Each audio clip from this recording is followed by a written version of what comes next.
तो good morning दोस्तों, एक बार फिर से आपका स्वागत है बेसिक एजुकेशन में, जो कि आपका अपना चैनल है।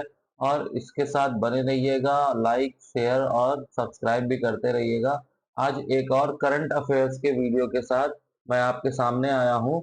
तो चलिए इस वीडियो को शुरू करते हैं बिना किसी देरी के साथ, वरना कुछ बच्चे तो बोर होने लगते हैं कि ये सब क्या मार्ट साहब बताने लगे। तो चलो आगे देखते हैं, स्टार्ट करते हैं इस वीडियो को। सबसे पहला है हमारा बिहार के उप मुख्यमंत्री सुशील मोदी जी के बारे में। इनका निधन हो गया है। कब? कल इनका निधन हो गया था।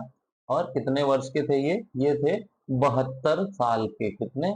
72 साल के थे। एक्चुअली इनको क्या कैंसर से ये पीड़ित थे और एम्स में इनका इलाज चल रहा था। दिल्ली एम्स में काफी दिनों से इनका इलाज चल रहा था। तो वह क्या थे? वे बिहार के भारतीय जनता पार्टी के राज्यसभा सांसद भी थे। और 2005 से 13 और 17 से 20 के बीच में वित्त मंत्री भी रहे। ठीक है, तो इनका निधन हो गया कल कैंसर के चलते, 72 साल की उम्र में। सुशील मोदी जी का, जो पहले उप मुख्यमंत्री थे बिहार के। ओके, आगे देखते हैं। आगे बात हो रही है किसकी? किडनी की। किडनी की बात क्या हो रही है कि भाई अमेरिका राज्य में क्या है, एक मैसाचुसेट्स करके एक क्या है जगह है। वहां पे एक आदमी था, आदमी है, मतलब हाँ था, क्योंकि अभी वो नहीं रहा। क्यों नहीं रहा? क्योंकि देखिए उसका नाम था रिचर्ड रिक स्लेमैन। क्या? रिचर्ड रिक स्लेमैन उसका नाम था। और उस भाई साहब ने क्या किया, वो भाई साहब ने क्या किया कि सुअर की किडनी लगवा ली। सुअर की किडनी लगवा ली उन्होंने। और तो लगा तो दी डॉक्टरों ने। तो कहा कि भाई 2 साल तक तो ठीक है, काम चला सकती है ये, लेकिन उसके बाद की गारंटी नहीं है। लेकिन उन्होंने कब लगवाई? अभी मार्च में ही उन्होंने ये किडनी लगवाई थी। कब? रिचर्ड को मार्च में ही, मार्च महीने में ही यह क्या जेनेटिकली मॉडिफाइड सुअर की किडनी लगाई गई। लेकिन अभी कितना टाइम हुआ और उनकी क्या हो गई? मृत्यु हो गई। कितने के थे वो? 62 साल के थे। और उनकी मृत्यु हो गई। किसकी किडनी लगाई गई? सुअर की। ओके, तो ये था इसमें। देखिए लोग किसका किसका किडनी लगवा रहे हैं। आगे देखते हैं। आगे बात हो रही है किसकी? पुरुष हॉकी टीम। किसकी? जापान की बात हो रही है। ये भाई जीत गए हैं। कैसे जीते हैं? देखिए एक प्रतियोगिता होती है सुल्तान अजलान शाह ट्रॉफी। इसमें क्या हुआ है, इन्होंने पाकिस्तान को हराकर अपने इतिहास के पन्नों में क्या अपना नाम दर्ज कर लिया है। इसके पाकिस्तान को हराकर। पहले क्या हुआ, ये मैच देखिए 2-2 से बराबर हो गया था। उसके बाद क्या होता है, पेनाल्टी शूट आउट होता है लास्ट में जब बराबर हो जाता है। मैं उसका बता रहा हूँ, ये हॉकी का। आपने वो देखी होगी चक दे इंडिया, उसने दिखाया है उस चीज को। तो फिर 11 मई को क्या हुआ, ये मलेशिया के इपोह में ये स्टेडियम में खेला गया, अजलान शाह स्टेडियम में। और फिर शूट आउट के दौरान क्या हुआ, पाकिस्तान को जापान ने 4-1 से हराकर विजय प्राप्त की। और क्या हुआ, जापानी पुरुष हॉकी टीम जो है वो जीत गई यह कौन सा ट्रॉफी। ठीक है, समझ आ गया। आगे देखते हैं। आगे बात हो रही है इसकी, अपने प्रभुत्व का प्रदर्शन करने वाले विश्व के नंबर 1 मैग्नस कार्लसन जी की बात हो रही है। किसकी? मैग्नस कार्लसन जी की बात हो रही है। इन्होंने 2024 के super pet rapid and blitz Poland में जीत का दावा करने के लिए अविश्वसनीय वापसी की। जिनकी शुरुआत में क्या किया इन्होंने, कि 2.5 अंकों के साथ पीछे होने के बावजूद क्या किया इन्होंने, फिर 10 गेम की उल्लेखनीय जीत हासिल की। और अंततः क्या, सबको पछाड़ते हुए चैंपियनशिप का खिताब हासिल किया। किन्होंने? मैग्नस कार्लसन जी ने। ओके, समझ आ गया। अब आगे बढ़ेंगे इसी में। आगे बात हो रही है एक आईपीएस की। आईपीएस क्या, इनका नाम है इदाशीशा नोग्राम। क्या नाम है? इदाशीशा नोग्राम। इनको मेघालय में पहली बार पहली महिला पुलिस महानिदेशक यानी कि डीजीपी, डीजीपी साहब के तौर पे नियुक्त करके एक इतिहास रचा गया है। तो 1992 बैच के भारतीय पुलिस सेवा अधिकारी नौग्राम है ये। और लज्जा राम बिश्नोई की इन्होंने स्थान लिया है, मतलब कि पहले यहाँ पे ये थे, अब ये आ गई हैं इदाशीशा नौग्राम। कब? यह 19 मई 2024 को सेवानिवृत्त होने वाले हैं। कौन? लज्जा राम बिश्नोई जी। समझ आ गया। आगे देखते हैं। आगे बात हो रही है रेसिंग की। रेसिंग मतलब वो जो मोटरसाइकिल रेसिंग होती है घै घै घै, वो उसकी बात हो रही है। तो उसमें क्या हुआ है, एक रेसिंग के प्रदर्शन के दौरान ये आपके प्रामेक डुकाती, ये जो टीम का नाम है उसके नाम है जॉर्ज मार्टिन। ये है हमारे भाई साहब जॉर्ज मार्टिन, चश्मा लगा खड़े हैं। और इनका 2024 फ्रेंच मोटो जीपी में विजय प्राप्ति करी है इन्होंने, ठीक है। और स्पेनियार्ड ने मार्क मार्केज और फ्रांसिस बगानिया की कड़ी चुनौतियों का सामना करते हुए पोडियम पर शीर्ष स्थान हासिल किया। मतलब वो ऐसा पोडियम नहीं होता जिसमें आपको प्राइज देते हैं, एक थोड़ा नीचे एक बीच वाला ऊपर फिर थोड़ा ऊपर, वैसे फर्स्ट सेकंड थर्ड। तो उसमें ये और ये भी थे भाई साहब, लेकिन ये फर्स्ट नंबर पे थे, जॉर्ज मार्टिन करके। इन्होंने चैंपियनशिप स्टैंडिंग में बढ़त बढ़ाते हुए खिताब हासिल किया है। ये देखिए मस्त चश्मा लगा खड़े हैं। आगे देखेंगे, आगे बात हो रही है नासा की। नासा ने क्या किया है, पहली चंद्र रेलवे प्रणाली के निर्माण की अपनी महत्वाकांक्षी योजना का अनावरण किया है। रेलवे प्रणाली मतलब वो सोच रहे हैं वहां पे हम रेलवे ट्रैक जैसा कुछ बनाए, जिसे क्या फ्लोट नाम दिया है, फ्लोट के रूप में जाना जाएगा। फ्लोट रूप मतलब ट्रैक पर लचीला लेविटेशन, क्या ट्रैक पर लचीला लेविटेशन, मतलब इस टाइप का कुछ। ओके, ट्रैक होंगे और ऐसे लचीले टाइप के, जिसे चंद्रमा पर पेलोड परिवहन में क्रांति लाने के लिए डिजाइन किया गया है। किसके लिए, चंद्रमा पर पेलोड में क्रांति लाने के ऊपर यह डिजाइन किया गया है। और ये किस लिए, इसकी प्रणाली क्या है, नासा का क्या, चंद्रमा से मंगल ग्रह की जो पहल है और रोबोटिक लूनर सरफेस ऑपरेशन 2 जो है, उसकी जैसी मिशन जो है उसकी अवधारणाओं के साथ तालमेल बिठाने के लिए इस आधार पर यह संचालित किया जा रहा है। और मतलब बेसिकली ये लोग प्लान क्या कर रहे हैं, वहां पे रहेंगे, हर मतलब हर चीज होनी चाहिए, ट्रैक होने चाहिए, ये होने चाहिए। तो उसी का ये लोग परीक्षण कर रहे हैं, देख रहे हैं कि भाई ये हो सकता है कि नहीं हो सकता है। उसी के लिए यह क्या उन्होंने सोचा कि भाई क्या करते हैं, रेलवे ट्रैक से शुरुआत करते हैं। तो वैसा कुछ है ये, आपको समझ आ गया होगा। आगे देखते हैं। सातवां तो हो गया। आगे देखते हैं, अप्रैल में देखिए क्या हुआ है, खुदरा मुद्रास्फीति में मामूली गिरावट दर्ज की गई है। अब यह घटकर कितनी, 4.83% पर आ गई है। और अब देखना, इसमें ट्विस्ट देखना तुरंत। अब सीपीआई क्या होता है, उपभोक्ता मूल्य सूचकांक पर होता है, ठीक है।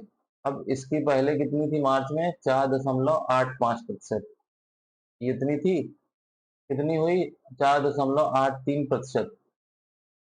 और ये हमारा करंट बन गया, इतने में ही, इतने में, इतने जरा से में ये हमारा करंट में बन गया।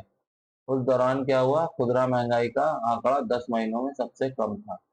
इसके अलावा अप्रैल 2023 में कितना था, 4.3%। समझ आ गया आपको। आगे देखते हैं, महंगाई की बात हो रही है यहाँ पर, ध्यान दीजिएगा आपको। आगे बात हो रही है नई दिल्ली में आयोजित एक प्रतिष्ठित समारोह की। समारोह क्या कह रहा है, हिंदुस्तान शिपयार्ड लिमिटेड का आपने हो सकता है नाम सुना हो, नहीं सुना होगा तो इसको HSL बोलते हैं, ठीक है।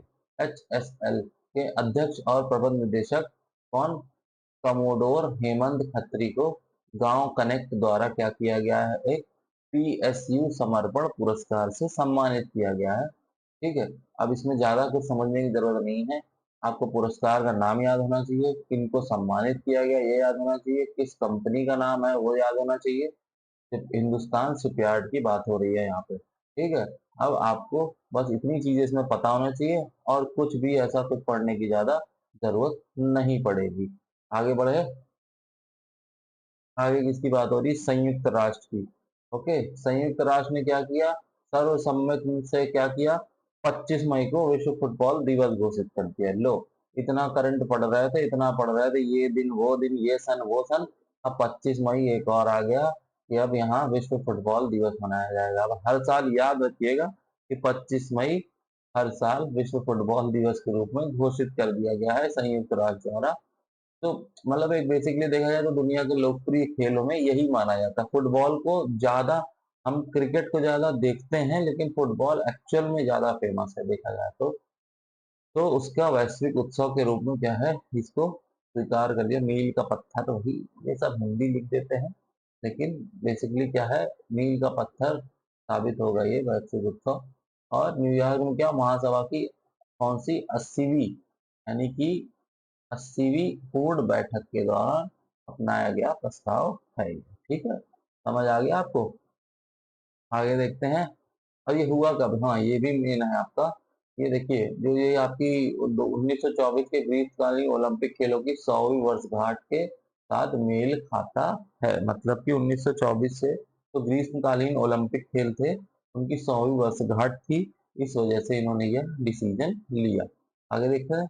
आगे, सॉरी, भारत और ईरान के बीच क्या एक बंदरगाह है, चाबहार बंदरगाह के संचालन को बढ़ाने के उद्देश्य से क्या है, महत्वपूर्ण 10 वर्षीय द्विपक्षीय अनुबंध पर हस्ताक्षर किए गए। ठीक है, तो यह कदम ईरान के दक्षिण पश्चिम तट पर बंदरगाह के रणनीतिक स्थान पर लाभ उठाने होते हुए मध्य एशिया और यूरोप के कुछ हिस्सों के साथ व्यापार संबंधों को मजबूत करने में भारत के रणनीतिक हितों को रेखांकित करता है। समझ आ गया आपको। मतलब कि समझ तो कुछ नहीं आया होगा, मैं बच्चे फिर से समझाता हूँ इसको, मैं बहुत जल्दी पड़ गया इसको। भारत और ईरान के बीच में ये बंदरगाह से क्या होता है, संचालन होता है, चाबहार संचालन। तो इसके संचालन को और ज्यादा बढ़ाने के लिए इन्होंने क्या किया है, आपस में 10 वर्ष के लिए द्विपक्षीय क्या द्वि हाँ द्विपक्षीय एक अनुबंध पर हस्ताक्षर किए कि भाई हम देखते हैं, इस पे कुछ काम करते हैं। 10 साल के लिए कुछ बनाया इन्होंने ऐसा, उस पर हस्ताक्षर किए आपस में कि अब इसको हम और थोड़ा बढ़ाएंगे, संचालन इसका और बढ़ाएंगे, उसी पे काम करेंगे। तो ऐसा कुछ हुआ है। समझ आ गया। अब आगे देखते हैं। आगे बात हो रही है अंटार्कटिका की। अंटार्कटिका में क्या हुआ है, रूस ने ब्रिटिश अंटार्कटिका क्षेत्र में क्या हुआ है, बड़े खोदा मतलब खोजा है, बड़े पैमाने पर तेल और गैस के भंडार खोजे हैं। इसके तेल और गैस के भंडार, जो वर्तमान में क्या 1959 अंटार्कटिका संधि के तहत संरक्षित क्षेत्र है। ठीक है। अब कॉमन एनवायरनमेंट ऑडिट कमेटी को सौंपे गए सबूतों के अनुसार क्या है, रूसी अनुसंधान जहाजों द्वारा खोजे गए भंडार में कितना, लगभग 511 बिलियन बैरल तेल है। कितना, 511 बिलियन बैरल तेल है, जो कितने पिछले 50 वर्षों में उत्तरी सागर के उत्पादन का 10 गुना के बराबर है। मतलब पिछले 50 वर्षों में जितना भी उत्तरी सागर में उत्पादन हुआ है तेल और गैस का, उसके 10 गुना के बराबर है ये जो भी इन्होंने रूस ने खोजा है। ठीक है, ये आपको समझ आ गया। आगे देखते हैं। आगे बात हो रही है दुबई की। दुबई ने देखिए क्या किया है, एक वैश्विक, दुबई बेसिकली एक वैश्विक गेमिंग हब है, आप बात देखोगे तो इन्होंने क्या किया है, गेमिंग वीजा लॉन्च किया है, दुबई गेमिंग वीजा नाम से लॉन्च किया है। तो जो भी लोग जैसे वहां पे उन्होंने कुछ ऑर्गेनाइज करवाया, अलग अलग देशों से लोग आए, क्योंकि ई गेमिंग को काफी बढ़ावा देना चाह रहा है वो, किसको, ई गेमिंग को। तो इस वजह से वहाँ के जो हमारे क्राउन प्रिंस हैं, क्या नाम है उनका, शेख हमदान बिन मोहम्मद बिन राशिद अल मखतूम, तो उन्होंने दुबई कार्यक्रम के हिस्से के रूप में क्या किया है, गेमिंग 2033 यानी कि 2033 के लिए दुबई गेमिंग वीजा का लॉन्चिंग की है। मतलब अब आप दुबई, अब जैसे जब गेमिंग खेलने जा रहे हैं तो आप सिर्फ दुबई गेमिंग वीजा लेकर ही वहां पर जा सकते हो। ठीक है, आगे देखेंगे।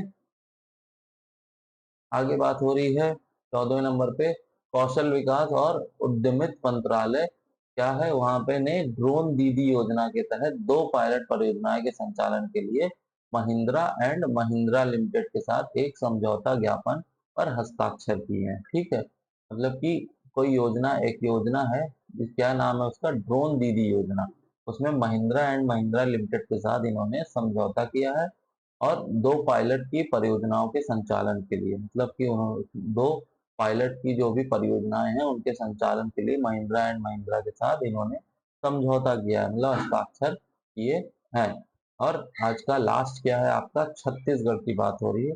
छत्तीसगढ़ में क्या है, steel authority of India limited है, वहां पर उन्होंने क्या किया है, फ्लोटिंग फ्लोटिंग मतलब कि फ्लोटिंग आपके फ्लोटिंग सोलर पैनल लगाने का प्लान किया है। यह, और मतलब प्लान इन द सेंस उसके लिए रेडी हैं, ऑल एवरीथिंग इज रेडी। तो बेसिकली इसका मोटिव क्या है फ्लोटिंग से, कि ये जो हमें सोलर पैनल लगाने पड़ते हैं, 10 चीजें होती हैं, ये लगाओ वो लगाओ ये सब चीजें, उससे बचने के लिए इन्होंने क्या किया है, इसको फ्लोटिंग बनाने का सोचा कि अगर पानी भरा है उसी में वो फ्लोट करेंगे और आपका डायरेक्ट सनलाइट जैसे पानी में जाती है वो इसमें वो जाएगी। ठीक है, तो यह इसके लिए रेडी है। तो ये था क्या आज का करंट अफेयर्स। अब अगर आपको वीडियो पसंद आया हो तो इसको लाइक कर दीजिए, शेयर कर दीजिए और चैनल को सब्सक्राइब करना बिल्कुल भी नहीं भूलना है। ओके, बिल्कुल भी नहीं भूलना है। ओके, तो इसी के साथ वीडियो समाप्त होता है और हम मिलते हैं नेक्स्ट करंट अफेयर्स के साथ नेक्स्ट वीडियो में।